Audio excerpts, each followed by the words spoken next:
And we're now live. Good morning, John. Good morning, Stephen. All right. Okay. Just waiting. This morning we're live on Facebook and LinkedIn and YouTube and the website. So we're just waiting for everywhere to connect, which it should do in the next 42 seconds. Yeah. Okay. No, we've got to say hello to listeners on Royston Radio. It is just after 11 o'clock on a Saturday morning. We hope you enjoy the show. And I want to say thank you to Fons for arranging it all. We are grateful to be syndicated to Royston Radio. So this is Blabbing for Britain. And the show will start officially because we've got to wait until we're connected everywhere. We're live on Facebook and LinkedIn and YouTube. And we have to wait for connections everywhere. And then we can just stop the clock. It'll stop itself because you can't see what's going on, of course. And we'll say an official. Oh, wait a minute. My camera's gone. Again. Hello, You're John. blacked out. I'm blacked out. My camera's playing up. Just a minute. Well, Stephen will be with us shortly. I'm here. Hopefully. Can you see me? No, you're just a blank screen. Can you see me now? We see thee now. Right. Okay. I've just had to switch cameras. This is not television. It never will be. And just grateful that I'm actually live now. So to everybody who's watching, thank you. To everybody who's listening, thank you. And we actually have a show. Okay. You'd have been all right on the radio, though.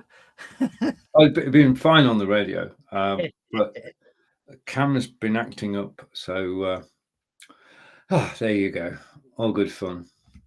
Right. Okay. Which of your cameras is acting up? It's the Nexigo. I'm on the Brio at the moment. The Nexigo is having a moment, I think. But the show must go on. And just over here, if I click this, I can say, welcome to the show, Blabbing for Britain, episode 373. We never thought it would get this far when we started. No, we didn't. That's true. It was just the two of us on Blab, and that's where it all began. Over 7 years ago. Yeah, that's true. It's quite an achievement, really, and we are most definitely the longest running show, weekly show on Be Live, and in fact on Facebook. I would think I don't see too many shows popping up with episode 373 or 300 or 200. I think times have changed, but we used to carry on regardless. All right. Okay. What did you do? Well, do you vote today? I will. Celia won't be able to because she's in hospital bed. Yeah. And I doubt Phil will bother. All right. Okay. Day off. Which ID are you taking with you? I'll probably just take my West Midlands Transport bus pass because that's perfectly acceptable. Yeah. Because it's issued by the local authority. Yeah. What do you think the effect of what are you going to take as ID? Nothing, because we're not voting. You're not? Is this a protest? No, it's not a protest. It's basically there are no elections in Devizes today. Right. Yeah. It's only. I don't know what it was. You probably oh no, you won't have heard it because Crisp is working, but something just fell off the shelf. There are 8,000 seats up for grabs, and there's a lot of expectation management going on, which means the Conservative Party since the weekend have been saying we expect to do horribly, and when they do less than horribly, they can say we've done better than we thought. And I think Labour are saying that, well, they were being very cautious. So are the Lib Dems and the Greens. But it could be, well, It's definitely going to be interesting. We won't know until tomorrow because with the council elections, most councils won't be counting until Friday. So the results, it's not much point watching the television to get the results like a general election. And of course, if you're listening to this on Eastern Radio, you already know the results. Just to say that this show is recorded live on a Thursday on Facebook, YouTube, and LinkedIn, and we're just guessing what is going to happen. What do you think is going to happen, John? Oh, well, round here we're trying to get rid of a Conservative and replace them with a Liberal Democrat. So that's what our aim is. That's why I'm voting. Yeah, it's one of the things League Dems are good at: by-elections and local elections. Yeah, they've got the team. I mean, I when the county council elections took place 2.5 years ago, I was part of the team, and the organisation is pretty darn good, from head office through to regional office, and then down to the candidates on the ground. And we were going around delivering leaflets and knocking on doors and talking to people. And Angelica went round and talked to everybody, and she came a solid second, beating Labour. But this is Wiltshire, and the Conservatives could have put a donkey up and won. Not that it was a donkey; it was a good friend of ours who actually got in this Conservative candidate. Well, we're hopeful that the young man that's put himself forward for this ward. We have 4 councillors, and it's a 1 in 4 thing. Yeah, and he's done a lot of work over the last 12 months. And the Conservative candidate's got a big head. Yeah. And I'm fed up of reading on social media and receiving a leaflet through my door saying what wonderful things he's done, like painting out graffiti and things like that. Well, yeah, they do get a list of. They've got to say what they do for the community, and it's sometimes very difficult to say anything substantial. Volunteer efforts are obviously go down well with everybody. So the more you can say you're volunteering, then the more people be right. Okay, we're actually live on YouTube. Are we live? Good. YouTube's working up. Good morning, YouTube. Got at least one viewer, even if it is a bot. Yeah, so we're live on my page. We're live on Live Video with Stephen, LinkedIn, and YouTube, and Twitch, and the website, of course.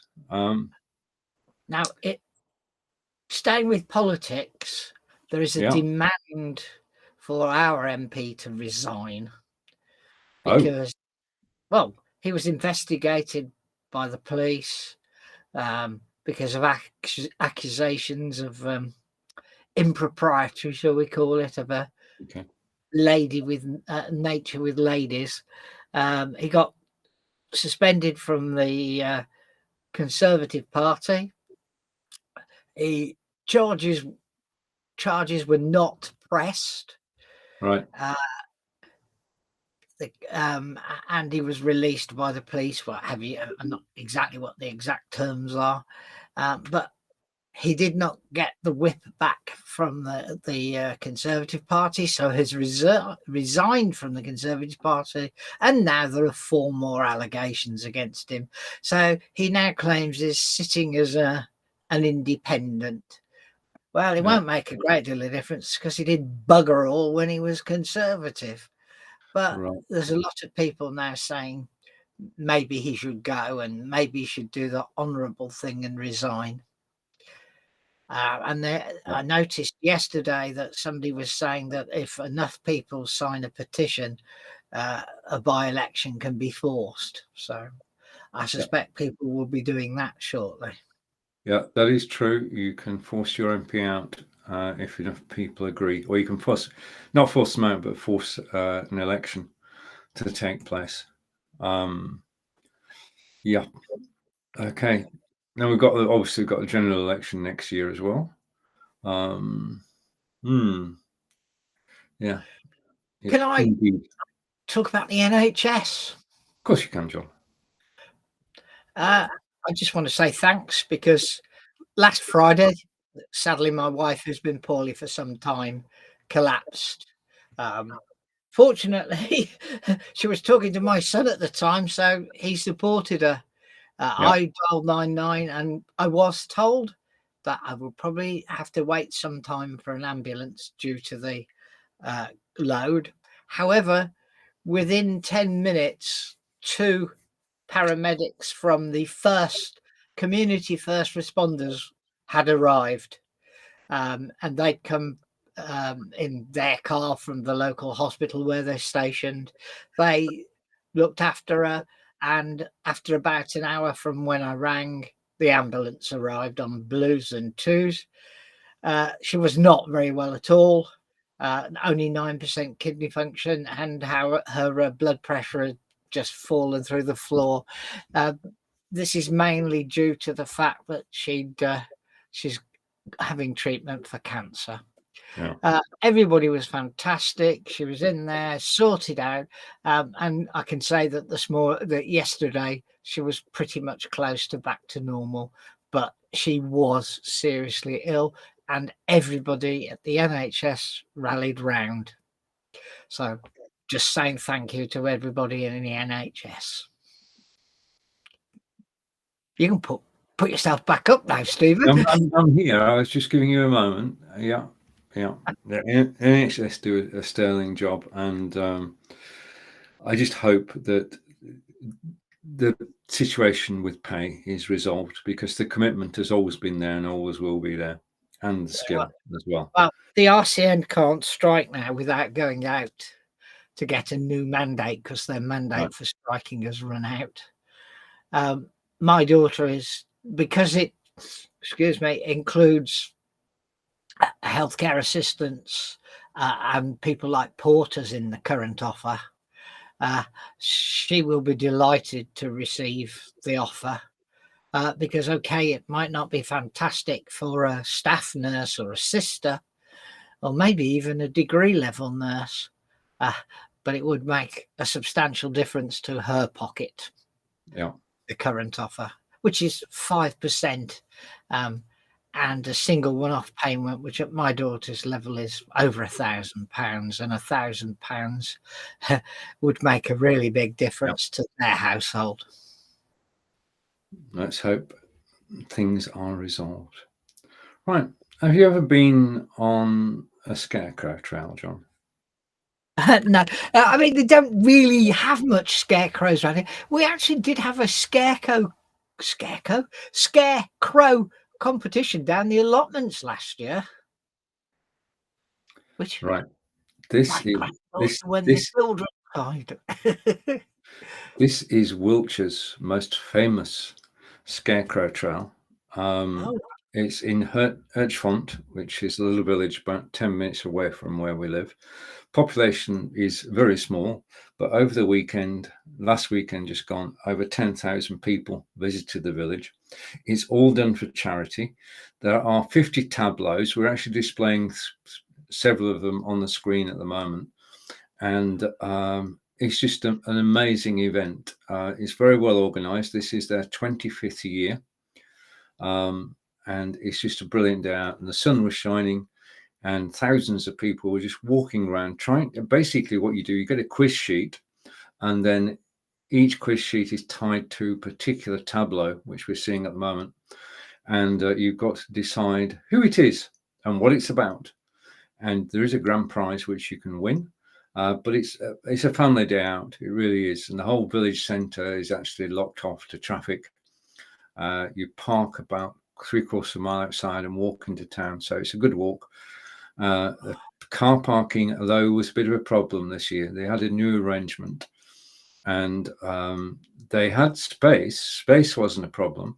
The problem was the marshalling, insofar as the marshals had a big field to let people in and out, and they did so in batches of 10 to 15 cars.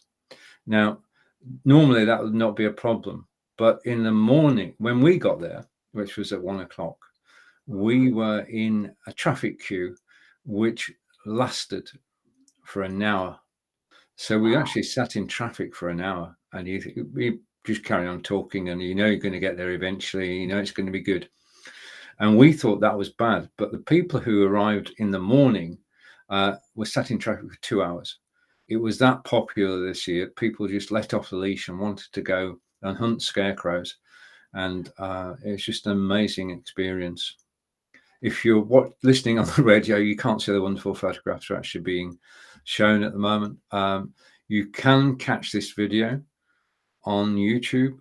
Just search for Blabbing for Britain, and you can watch us as well as listening to us.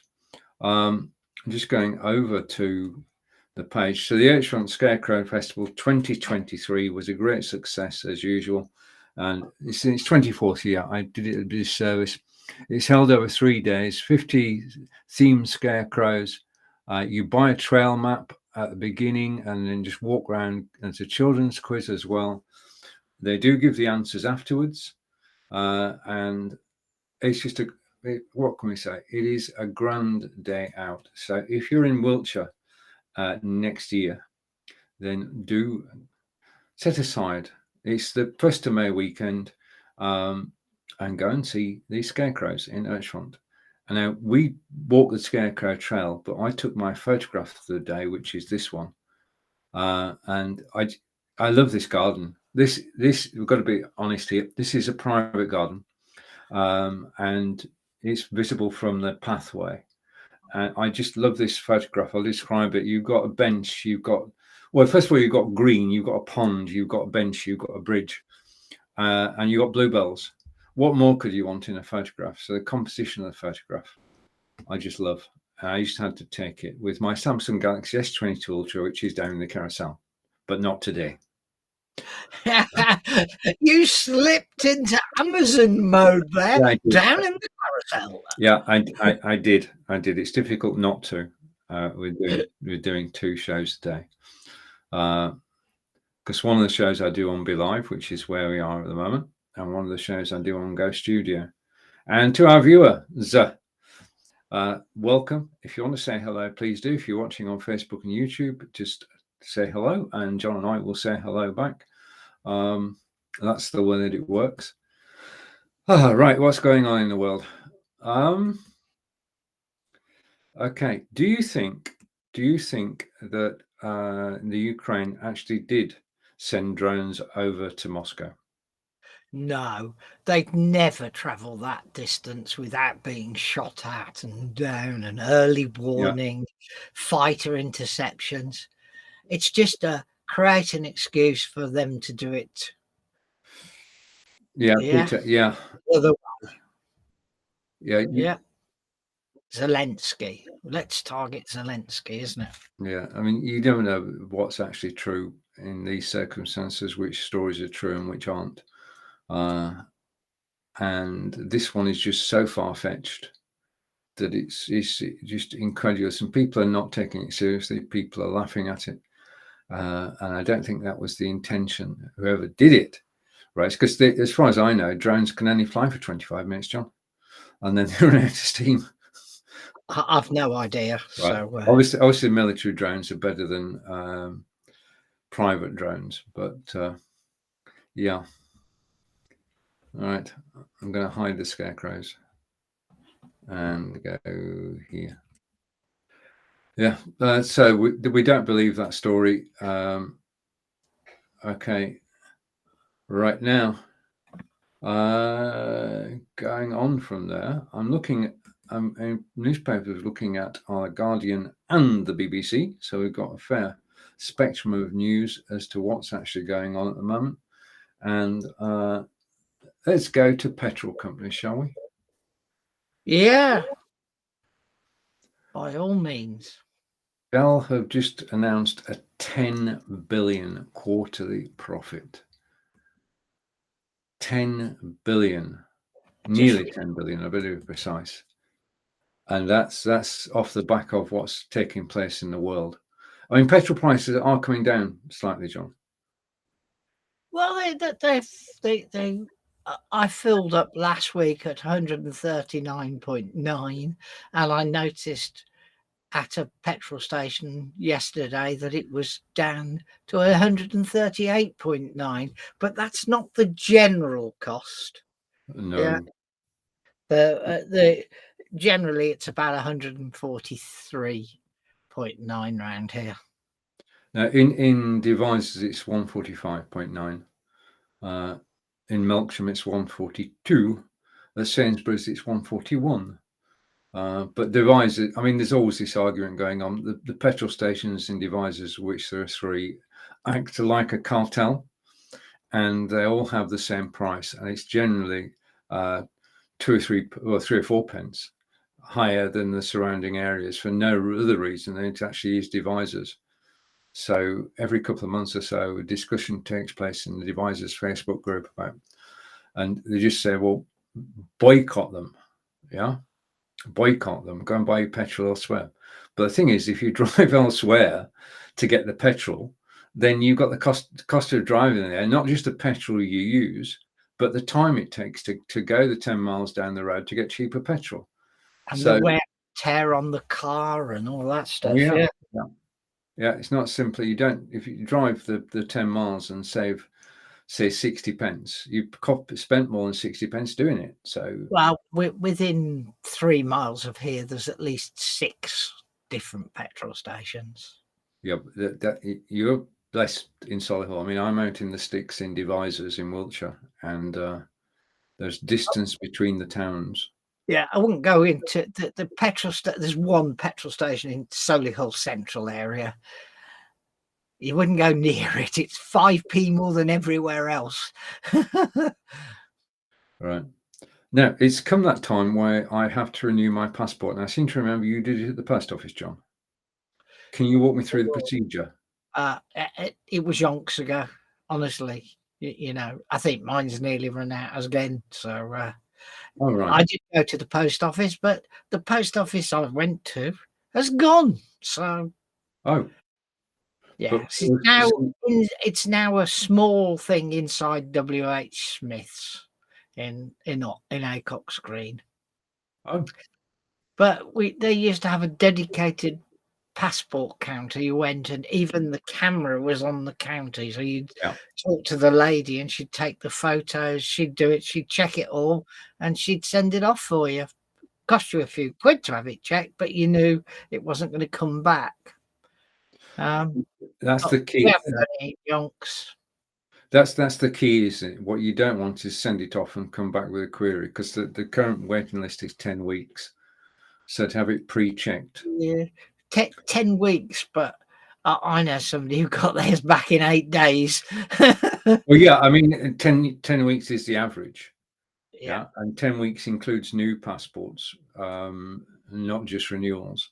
Yeah, new passports, of course, are always harder to. Yeah, so I'm going to renew.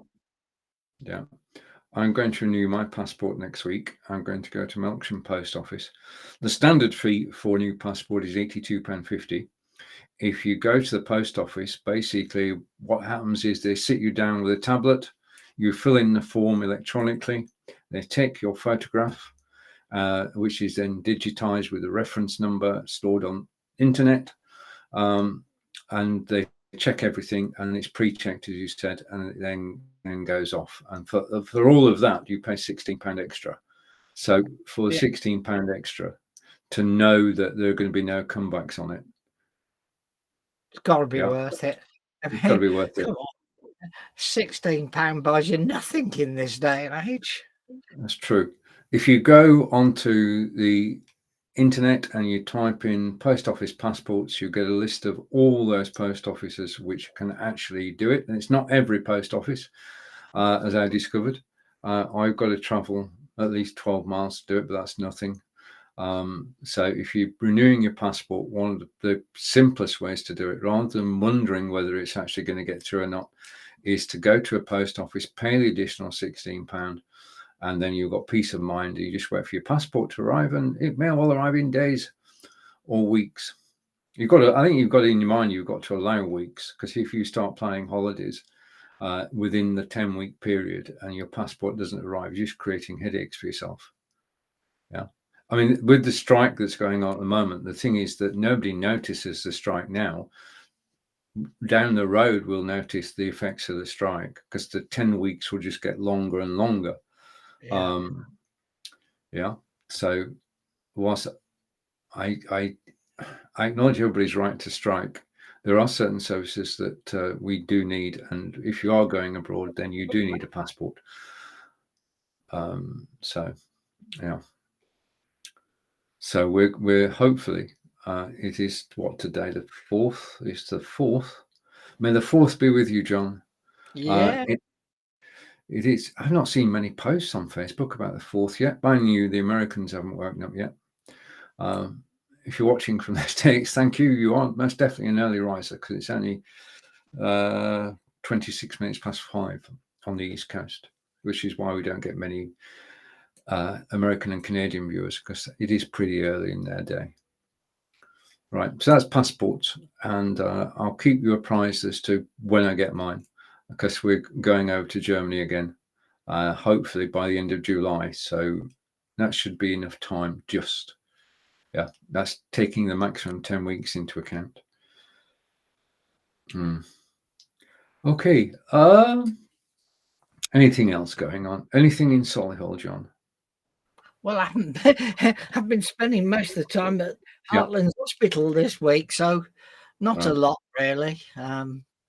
that I recall. But I've got a meeting at the town hall at 4 o'clock today with the town clerk and members of the Devisers Twinning Association, and we are going through the final run through for our visitors arriving from Germany and France in June. It's Twinning weekend, back after 3 long years, and it's our turn to host, and the program's been worked out.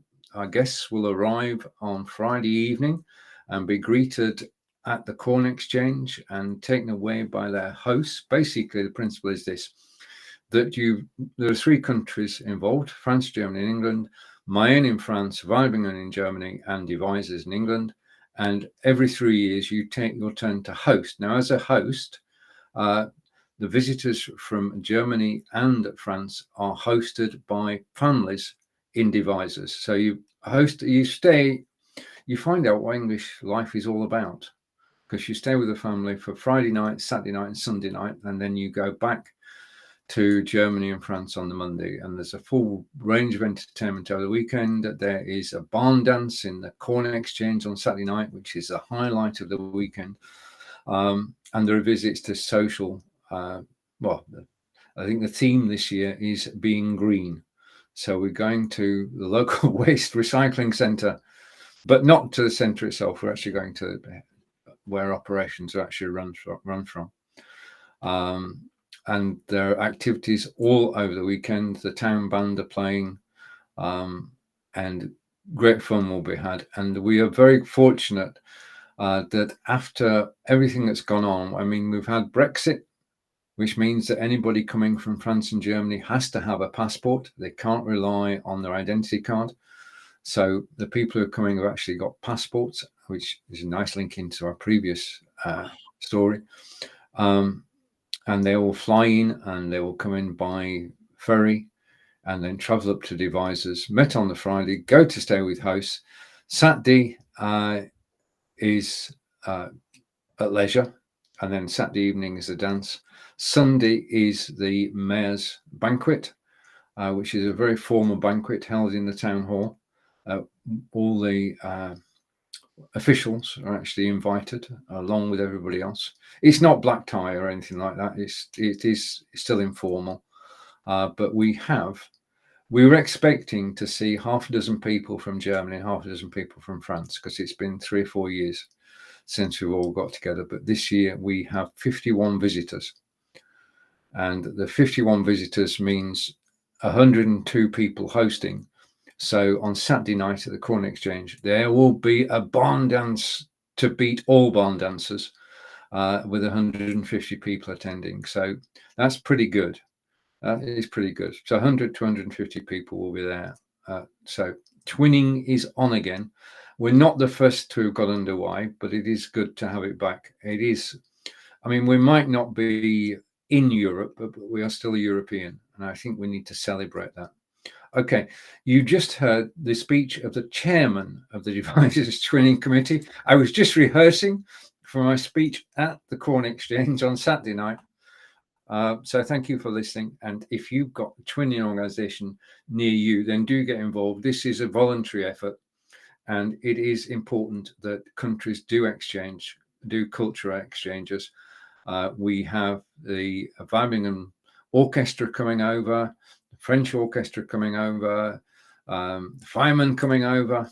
It's going to be quite a weekend. And when's that? Sometime in June. In June. Don't ask me precisely. I think it's the second week in June. And it's basically, I mean, we butt above our weight. I mean, the populations of Birmingham and Mayenne are way in advance of ours. Yeah. We just happened to be twin. I mean, it all started in the 1960s when the government decided they needed to increase cooperation between countries, because the Second World War just finished, and they had a quango actually arranging who should twin with whom, and it was suggested that devisers twin with Weimlingen, and then Mayenne came in, and it's all done over 50 years ago. We have on the green here, which is a park, there are 3 stones representing the 3 towns. So a big stone, not a little pebble, big stones came over from Mayenne and Weimlingen, and they're there with a plaque describing what twinning is all about. And it's by the Kramer, which is a man-made pond. Well, I said lake, actually, with Canadian geese and ducks and swans and all sorts of wildfowl. In actual fact, there's a new Facebook group called Friends of the Kramer. And basically, they're looking after the wildfowl, looking out for them. Because the unfortunate thing is that Kramer is next to a main road. And the ducks and the swans don't know that. They don't know what a road is. So they need to be protected. They were going to put pictures of that, the thing, this lake. I remember seeing pictures of it that you've posted before. Yeah. In actual fact, just a minute. We can't show a picture to our listeners on Royston Radio, but I can show a picture to our. Well, that's not Royston Radio. That's not it. I'll get there in a minute, John. Yeah, we're getting there. I'm just going through the photographs, and I should have one of the Kramer. There we are. That's it. That's what we're talking about. Yeah, we're talking about the Kramer. So I think the photo I'm thinking of was taken from the right down in the corner there and facing the other way.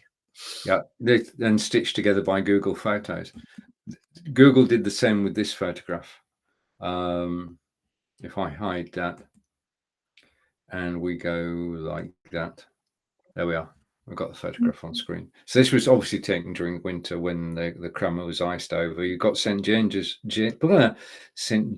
Church in the background and somebody walking along.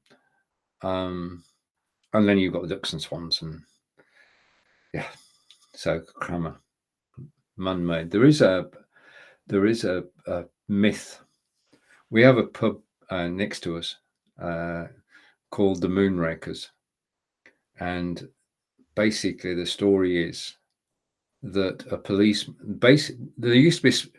people used to smuggle things in the 17th and 18th centuries, and 2 smugglers, or at least 2 smugglers, were in devisers, and they put their booty at the bottom of the Kramer, and they were trying by moonlight to actually remove their treasure from the Kramer using rakes. And this story gets a bit convoluted, but a policeman came along and said, "What are you doing?" And they said, "We're moonraking," as if it was some sort of tradition when they're actually trying to get their booty out of the lake. So that's the local legend, as it were. Okay, so we take the Kramer off. What's the next photograph? Oh, the locks. Cane Hill locks. Yeah. Laura Locks. Laura Locks. Anyway, I want to say congratulations. Just a moment. If I go here, as you know, I'll hide that, and I'll even hide that, and I'll go like this. Yeah, Angelica and I take part in the park run every Saturday, 9 o'clock. 150 people meeting up in Melksham to run 5K, 3.1 miles. And you're not racing against other people, you're racing against your own personal best. And Angelica is training at the moment. I'm training too. We're training separately. And Angelica went out this morning at some ungodly hour. And she went and ran a long, she did a 1.7 mile run. And she ran a mile in 12 minutes 32 seconds, which is just incredible. So well done, Angelica. It's just awesome, because the average walking pace is 20 minutes a mile. So if you're doing 12 minutes 32 seconds, you are running. Yeah. And there's just an amazing feeling. So congratulations, Angelica. I've already said it in person, but I thought I'd just get it on the broadcast just to record it. So in time, when Angelica gets down to 10 minutes a mile. Yeah. I mean, a lot of people have taken up running recently because of the London Marathon. Yeah. You get it, you see the peak running period is the 2 or 3 weeks after the London Marathon, because everybody thinks I'll have a go, and everybody should. There's nothing like it at all. I mean, I couldn't touch anywhere near 12 minutes 32. But I can get under 15 minutes. So I'm happy with that, because you've got to remember that I'm older than Angelica. So I do have that. Okay, so there we have it. So we've covered quite a few things there. I know we started with passports and we went through that. If you're voting today, please vote. Votes do count. They are important. And if you're listening again on Saturday, then what a day that was. Okay, because we can't forecast what's going to happen. I'm just going to stop screen sharing and go over to... Right, okay, we've missed somebody. We are missing somebody this week. We haven't mentioned him yet. Mr. Peter Stewart is not with us today. We heard from him last night, late on again. Well, no, this was before, wasn't it? Yeah. Do you think he's still in Portugal? Yeah. Right. So he's having a long holiday. We thought, I thought he'd only gone for a week, but it looks like it's 10 or more days. That's what I assumed, because when we messaged him last week, he said, I'll be with you next week, which is today. He said he'd be back today. So obviously they're enjoying themselves in Portugal. Albufeira, I think, is where they are. Well, just enjoy Portugal. He's not even with us today. He's not even commenting. So I hope that we hope to see you next week. I think that's from both. Unless John he's anyway. in transit. I suppose it's possible that he's in transit. Yeah. Yeah, that's true. But he did say, see you next week, when he told us he was in Portugal.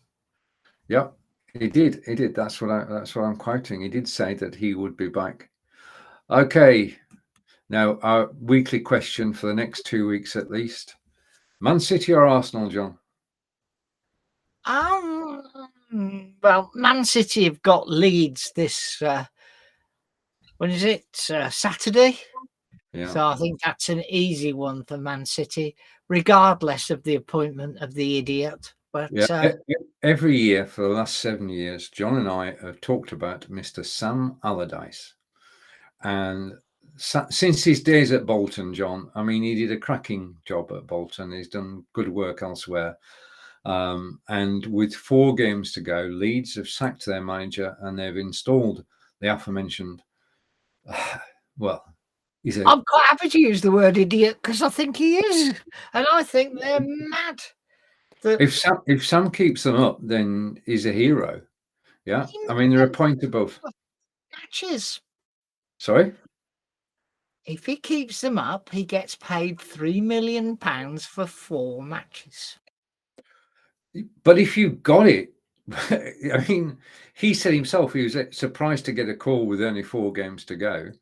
and he obviously has his price. And I don't think he's short of a bob or two, so he's going for the £3 million on principle because he can get it.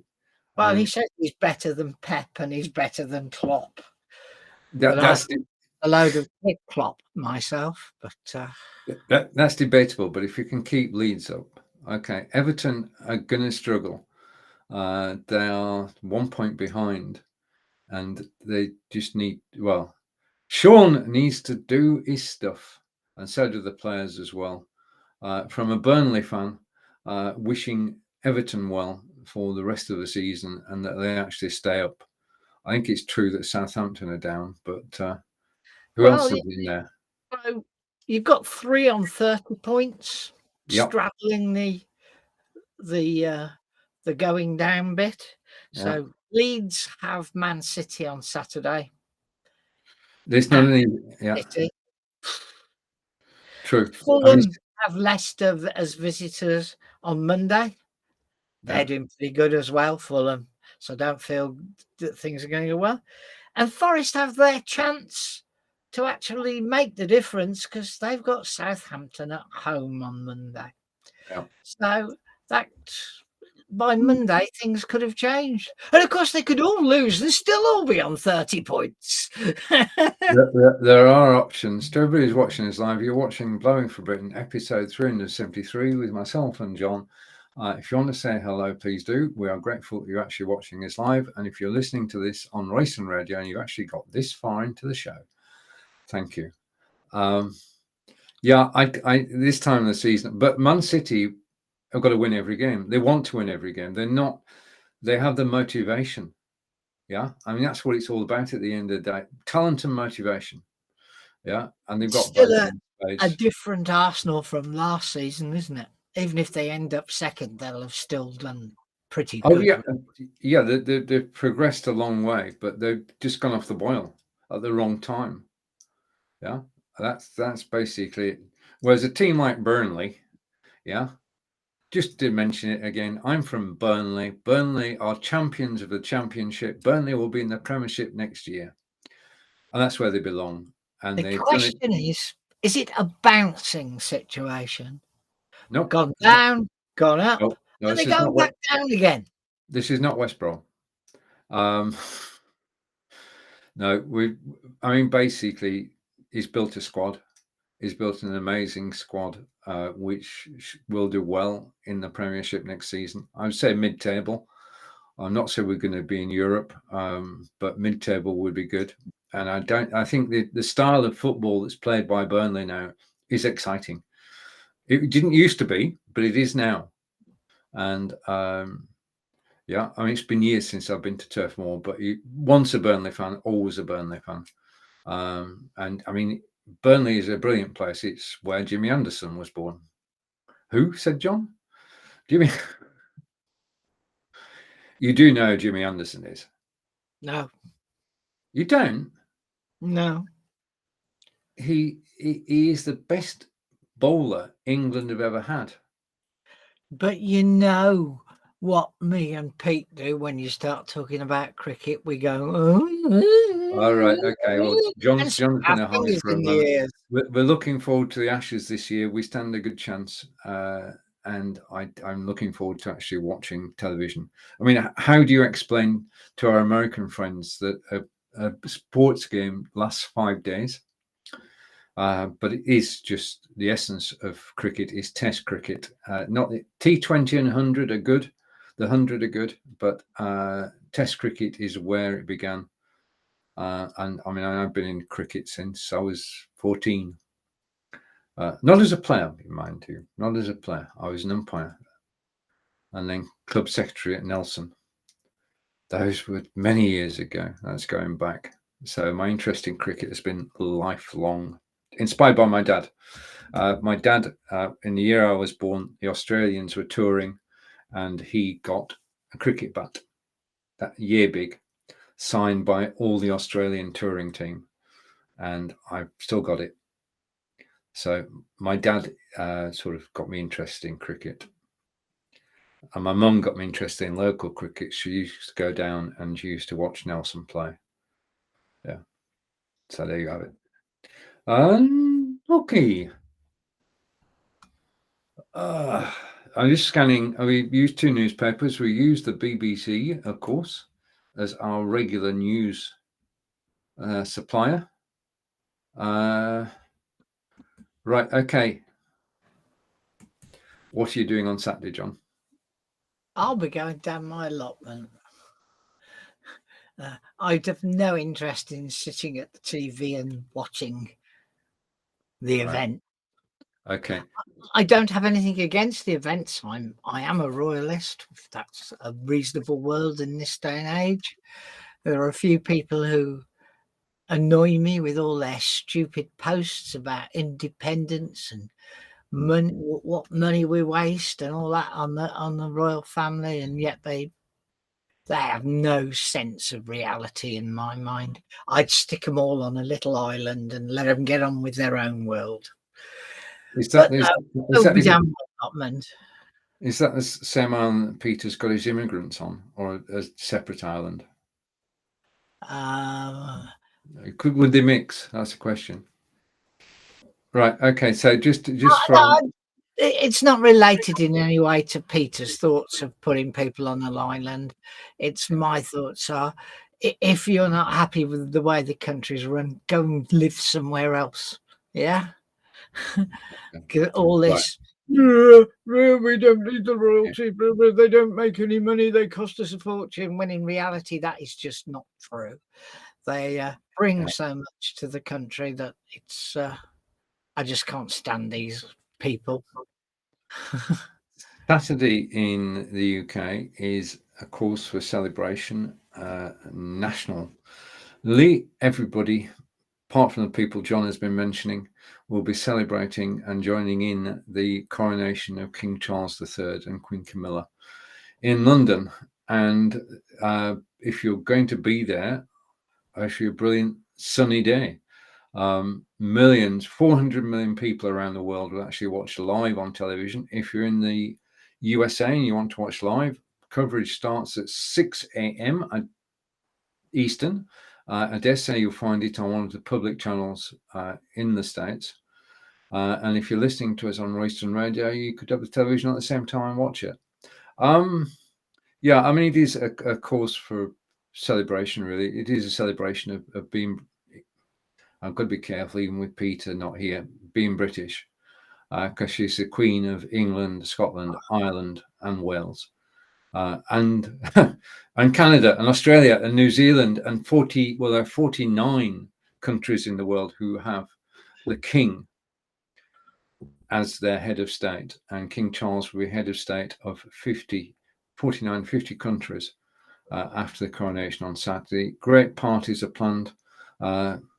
And there is a concert which will be taking place on the Sunday, around about 7 o'clock our time, 2 p.m. Eastern. Right. Okay. Now, we didn't know it was going to be, we planned things before the coronation was announced. And on Saturday, we're going off to Bristol to the theatre in the afternoon. A present from Katie and Satish, and we're going to theatre and we're going to see Fisherman's Friends, the musical.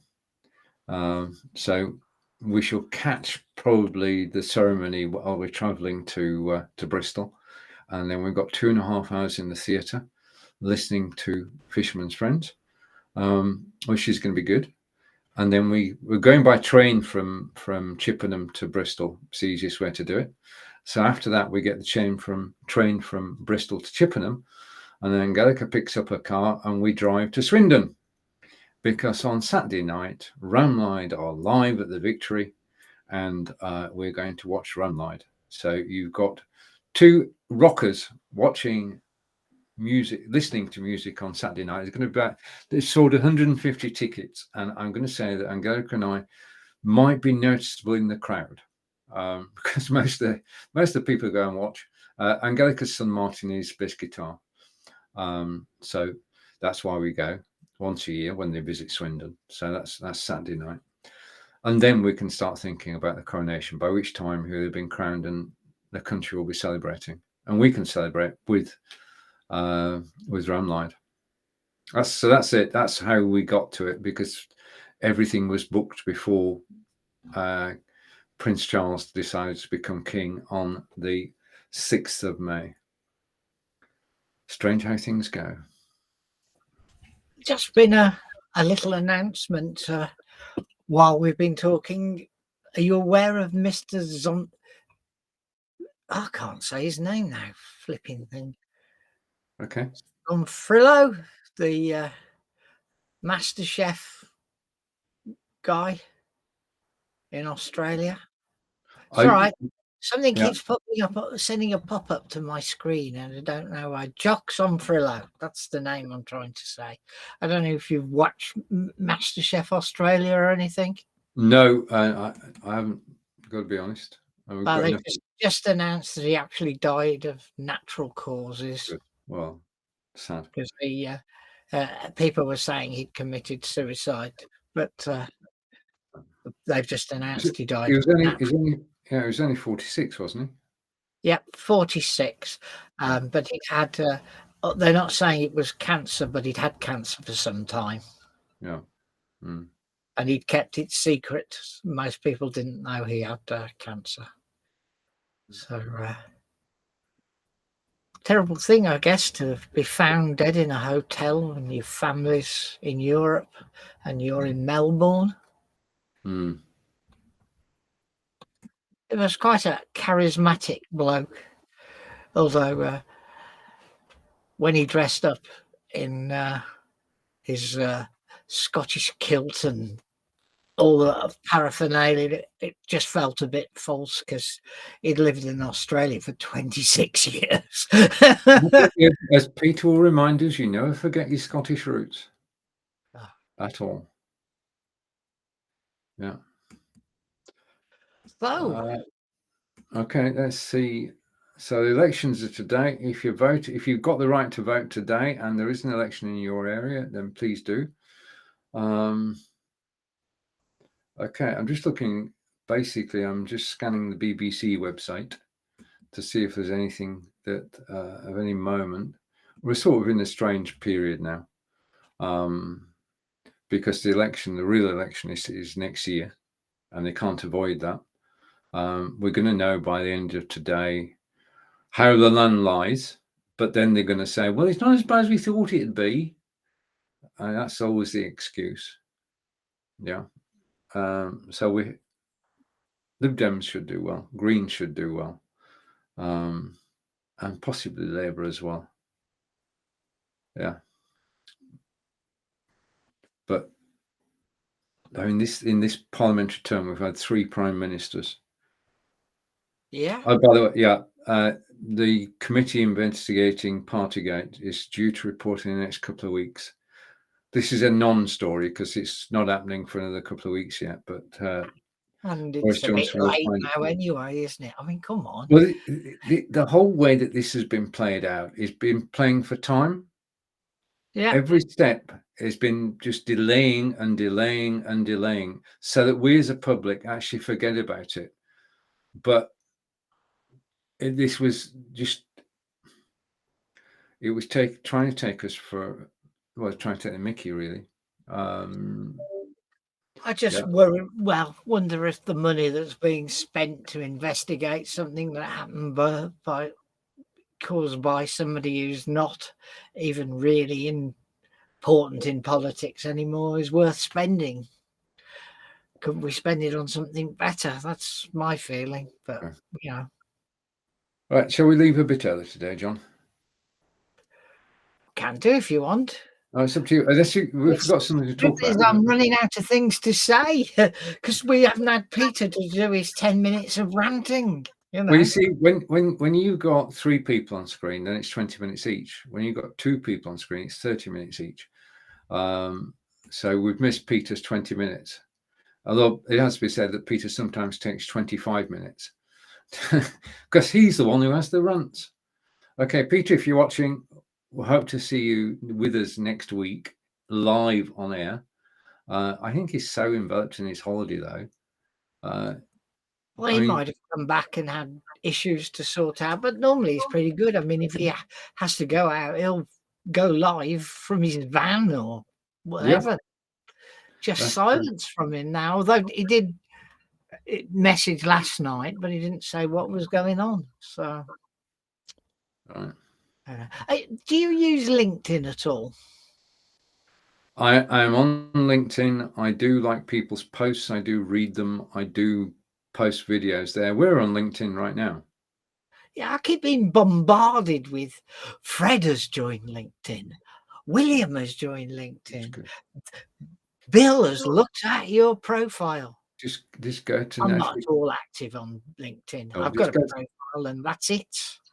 Just pay one visit to LinkedIn. Go to settings. Go to notifications, and turn the whole lot off. Yes, that's probably the best thing.